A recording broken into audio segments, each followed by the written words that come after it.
யார் இது? Oh my God, ரம்பாவும் நானும். ஓஹோ, லுக் அட் யூ. இது வந்து என்ன படம்? நினைத்தேன் நினைத்தேன் வந்தாய். ஆமா, நினைத்தேன் வந்தாயில வந்து மல்லிகையே மல்லிகையே சாங்கோட அப்ப எடுத்த போட்டோ.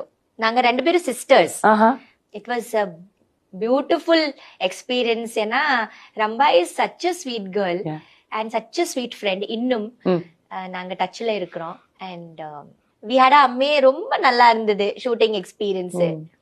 நாங்க சண்டை போடுவோம்னு எல்லா யூனிட் எல்லாம் எதிர்பார்த்தாங்களா? ஆமா. டிசப்பாயிண்ட் பண்ணீங்களா இல்லையா? அவங்கள டிசப்பாயிண்ட் பண்ணீங்களா இல்லையா? கடைசி வரைக்கும் ரொம்ப ஃபீல் பண்ணிட்டாங்க. எதுவுமே நடக்கல. ஒரு செகண்ட் கூட அவ என்ன விடாது. எங்க போனாலும் நாங்க ஒன்னா போவோம், வருவோம், சாப்பிடுவோம். அந்த மாதிரி இருந்தது. சோ வெக்ஸ் ஆயிட்டாங்க எல்லாரும். வேஸ்ட்பா, 2 பேரும் சண்டையே போட மாட்டேங்கிறாங்க. எதுவுமே நடக்கல. So we had a great time. and அது வந்து ஆன் ஸ்கிரீன் கெமிஸ்ட்ரிக்கும் டிரான்ஸ்லேட் ஆயிருக்கும் இல்லையா? அதனால அந்த மாதிரி ஒரு படம் மறுபடியும் வரல. ஒரு அக்கா தங்கச்சியோட அந்த பாசமும் அந்த லவ், அந்த மாதிரி ஒரு பாடலும் இது வரைக்கும் ஐ டோன்ட் திங்க் வரல.